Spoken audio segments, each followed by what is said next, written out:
হেগে দিয়ে চলে যা। তুই হচ্ছিস একটা গুশালি, তোর গায়ে গন্ধ। আসসালামু আলাইকুম। এরকম করে আমার 5 বছরের ক্যারিয়ারটা ধ্বংস হয়ে যাবে আমি কখনো ভাবতেও পারিনি। হ্যাঁ, আমি 5 ওয়াক্ত নামাজ পড়ি না ঠিকই, কিন্তু মাঝে মাঝে তো নামাজ পড়ি। এরকম টোটালি এটা যে পিকচারটা দেখেছেন সম্পূর্ণ ভুল। তাহলে কি সত্যি সত্যি বিডি ইমরানের সাথে স্যান্ডি সাহার সমকামিতার সম্পর্ক ছিল? লাইভে এসে কি বলল বিডি ইমরান ও স্যান্ডি সাহা? নানা সময়ে মেইলি কাণ্ডে বিতর্কিত স্যান্ডি সাহার সাথে সম্প্রতি সময়ে বিডি ইমরানের একটি স্থির চিত্র ভাইরাল হওয়ার পর বিডি ইমরান লাইভে এসে বলেন স্যান্ডি সাহা তাকে মদপান করিয়ে অচেতন করে তার ছবি তুলে নেয়, যা সামাজিক যোগাযোগ মাধ্যমে ভাইরাল হয়েছে। অপরদিকে স্যান্ডি লাইভে এসে বিডি ইমরানকেই দুষছে, আর এই বিতর্ক এখন টক অব দ্য টাউনে পরিণত হয়েছে।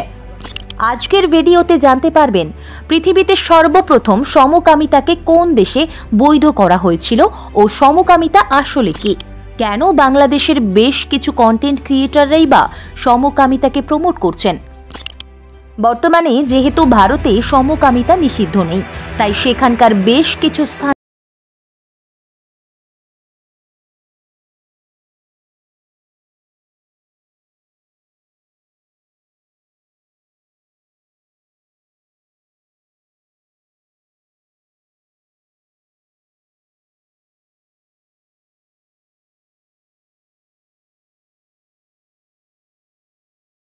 পুরুষ ও মহিলার সঙ্গে মহিলার শারীরিক সম্পর্ক স্থাপনকে অপরাধ হিসাবে গণ্য করা হবে না।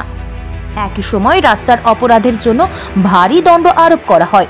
আইনটি 1980 সাল পর্যন্ত স্কটল্যান্ডের জন্য বা 1982 সাল পর্যন্ত উত্তর আয়ারল্যান্ডের জন্য পরিবর্তন করা হয়নি। এরপর এই সময়ের পর থেকেই সমকামিতা নামক নোংরা ভাইরাসটি ধীরে ধীরে ছড়িয়ে পড়ে সারা পৃথিবীতে। বাংলাদেশের আইন অনুযায়ী একজন নারীর সঙ্গে নারীর বা পুরুষের সঙ্গে পুরুষের বিয়ে হয় না এবং সামাজিক ও ধর্মীয় প্রেক্ষাপটে